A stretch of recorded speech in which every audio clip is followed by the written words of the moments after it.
نہ صرف یہاں پہ آزاد بے نکاحوں کے نکاح کرا دو، بلکہ تمہارے جو غلام اور لونڈیاں اگر وہ نیک ہے ان کو بھی نکاح سے محروم نہ رکھو۔ یہاں پہ صالحین کا باصلاحیت بھی ترجمہ بعض لوگوں نے کیا ہے۔ اس کا مطلب ہوتا ہے کہ وہ نیک ہوں اور نکاح کے بعد مالک سے بغاوت کرنے کا خدشہ نہ ہو، بلکہ وہ اسی طرح مالک کی خدمت کرتے رہے، تو ان کو بھی رشتہ ازدواج میں منسلک کر دو۔ قرآن اور سنت میں جہاں نکاح کی ترغیب دی گئی ہے وہاں اس کی اہمیت بھی بیان کی گئی ہے۔ آپ صلی اللہ علیہ وسلم کا ارشاد ہے کہ نکاح کرنا تمام انبیاء کی سنت ہے۔ آپ صلی اللہ علیہ وسلم کے ایک صحابی حضرت عیاض اپنے خاندان کے لوگوں سے کہتے تھے کہ میرا نکاح کرا دو، کیونکہ میں نے اپنے آقا علیہ السلام سے سنا ہے، آپ فرماتے تھے کہ تم اللہ سے ایسی حالت میں ملو کہ مجرد نہ ہو، بغیر نکاح کے نہ ہو۔ اللہ تعالیٰ کو تجرد کی زندگی پسند نہیں ہے، یہ بغیر نکاح والی زندگی یہ اللہ تعالیٰ کو پسند نہیں ہے۔ مسند احمد کی روایت میں یہ الفاظ بھی آتے ہیں، ما فی الجنت اعزب، کہ کوئی مجرد جنت میں نہیں ہوگا۔ مجرد سے مراد بغیر نکاح والا، بلکہ سب شادی شدہ ہوں گے۔ ترمذی شریف کی ایک روایت کے مطابق آپ صلی اللہ علیہ وسلم نے نہا عن التبتل، قطع تعلقی، قطع نکاح یا تجرد کی زندگی سے منع فرما دیا۔ تبتل کا معنی قطع نکاح، نکاح نہ کرنے والی زندگی، تجرد کی زندگی۔ بعض صحابہ نے خصی ہونے کے لیے آپ سے اجازت طلب کی کہ ہم نکاح نہیں کرنا چاہتے، تو اس مقصد کے لیے اپنے آپ کو خصی کر دیں گے۔ تو آپ نے فرمایا کہ میری امت کے لوگوں کے لیے ایسا کرنا جائز نہیں ہے۔ اگر شہوت کا غلبہ ہو اور کوئی شخص نکاح کی طاقت نہ رکھتا ہو تو اسے چاہیے کہ وہ مسلسل روزے رکھے، اسے چاہیے کہ وہ کیا کرے، مسلسل روزے رکھے۔ یہ مسلسل کا لفظ بہت قیمتی ہے، یہ علیکم بالصوم، یہ حدیث میں الفاظ آئے ہیں، تو یہ اس کا معنی ہوتا ہے کہ مسلسل روزے رکھنا۔ حضرت تھانوی صاحب رحمۃ اللہ علیہ کے سامنے اسی طرح ایک وہ بندہ آیا، وہ کہنے لگا کہ جی حدیث میں نے پڑھا کہ جی نکاح کی طاقت نہ رکھتے ہو، شہوت زیادہ ہو تو روزے رکھ دیا کرو، تو میں نے تو وہ کر دیا، روزے رکھ لی، لیکن میری شہوت میں اضافہ ہو گیا، تو اب مجھے کیا کرنا چاہیے؟ تو حضرت نے فرما دیا کہ یہاں پہ علیکم بالصوم آیا ہے، یہاں پہ علیکم بالصوم کے الفاظ آئے ہیں، اس لیے تو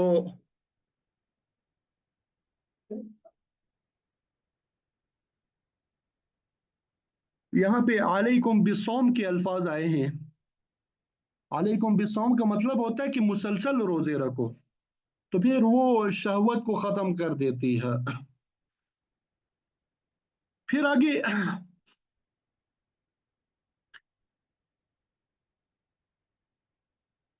آپ صلی اللہ علیہ وسلم کا یہ بھی ارشاد ہے، خصاء امتی الصیام، میری امت کا خصی ہونا روزے رکھنا ہے، کہ روزے جو ہے یہ شہوانی طاقت میں کمی کر دیتی ہے۔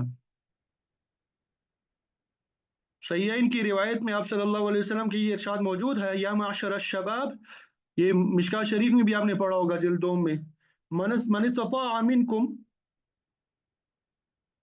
ان یتزوج فلیتزوج، کہ اے نوجوانوں کے گروہ، تم میں سے جو شخص نکاح کرنے کی استطاعت رکھتا ہے اسے ضرور نکاح کر لینا چاہیے۔ فإنه أغض للبصر وأحسن للفرج، کیونکہ نکاح انسان کی آنکھوں کو پست رکھنے اور اعضاء مستورہ کی حفاظت کا ذریعہ ہے۔ آپ صلی اللہ علیہ وسلم نے یہ بھی فرمایا کہ جو کوئی نکاح کی طاقت نہیں رکھتا، مکان نہیں ہے یا روزگار نہیں ہے، فعلیہ بالصوم، تو اسے چاہیے کہ وہ مسلسل روزے رکھے، کیونکہ فإن له وجاء، یہ اس کے مادہ شہوت کو کچل کے رکھ دیں گے۔ تو بہرحال اللہ تعالیٰ نے بے نکاح مردوں اور عورتوں کو نکاح کرنے کا حکم دیا ہے، چاہے وہ کنوارے ہوں، مطلقہ ہوں یا ران ہو۔ جو لوگ نکاح ثانی کو معیوب سمجھتے ہیں وہ غلط کرنے والے ہیں۔ نکاح ثانی، دوسرا نکاح، یہ کوئی عیب کی بات نہیں ہے، بلکہ پہلے نکاح کی خرابی، پہلے نکاح کی طرح ہی یہ دوسرا نکاح یہ بھی ضروری ہے۔ تو یہاں پہ حکم فرما دیا کہ اپنے بے نکاح آزاد مرد اور عورتوں کے نکاح کرا دیا کرو، حتیٰ کہ اپنے غلاموں اور لونڈیوں کے بھی نکاح کرا دو۔ اس کا فائدہ کیا ہوگا؟ یکونوا فقراء یغنیہم اللہ من فضلہ، اگر وہ محتاج ہوں گے تو اللہ تعالیٰ انہیں اپنے فضل سے مستغنی کر دے گا۔ جو لوگ نکاح سے پہلے محتاج ہیں، ضروری نہیں ہے کہ وہ نکاح کے بعد بھی محتاج رہیں۔ اللہ تعالیٰ ان کے فقر کو فراخی میں تبدیل کرنے پہ قادر ہے۔ ہو سکتا ہے کہ اس میں احساسی ذمہ داری اور پھر فکر معاش پیدا ہو جائے تو اللہ تعالیٰ اس کے دن پھیر دے اور وہ آسودہ حال ہو جائے۔ تو صرف محتاجی کے بنا پہ نکاح میں دیر نہیں کرنی چاہیے۔ فقر اور غنا تو کسی اور قانون کے تحت چلتا ہے، یہ چیز نکاح میں حائل نہیں ہونی چاہیے۔ اللہ تعالیٰ جب چاہے گا رزق میں وسعت پیدا کر دے گا، واللہ واسع علیم، کیونکہ اللہ تعالیٰ وسعت والا اور سب کچھ جاننے والا ہے۔ وہ ہر شخص کی حالت سے واقف ہے، اس نے ہر ایک کے لیے تنگی اور فراخی کے ایک وقت مقرر کر رکھا ہے۔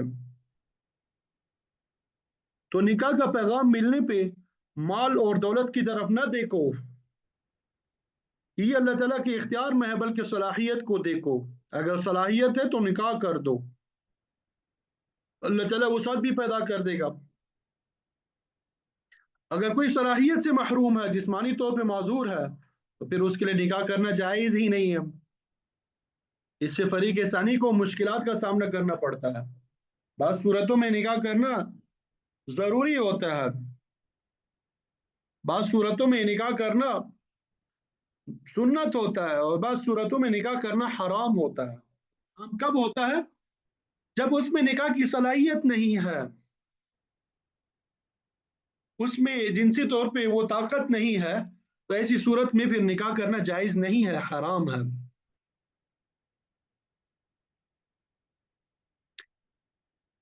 امام شاہ ولی اللہ محدث دہلوی رحمۃ اللہ علیہ نے حجت اللہ البالغہ میں یہ فلسفہ لکھا ہے کہ اللہ تعالیٰ نے ہر مرد اور عورت پہ شہوت کا مادہ جو ہے مسلط کیا ہوا ہے۔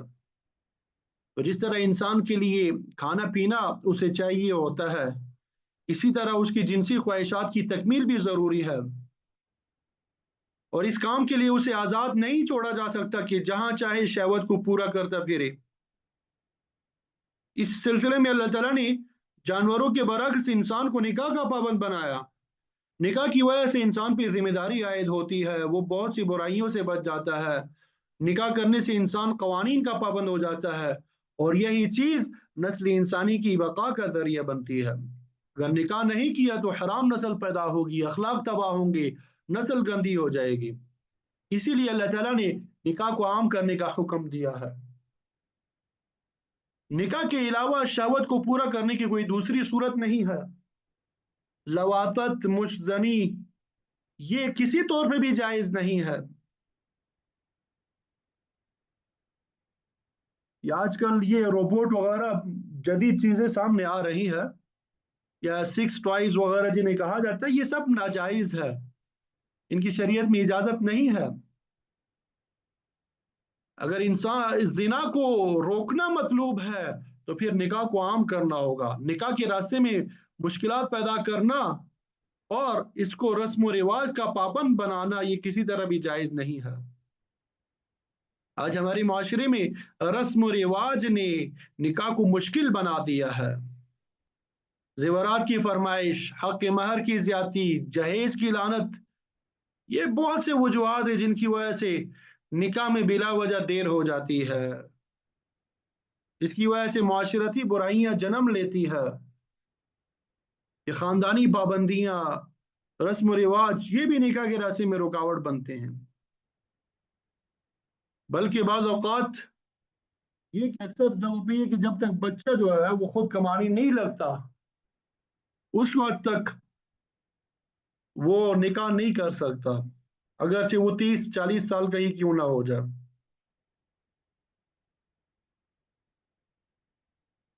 تو بہرحال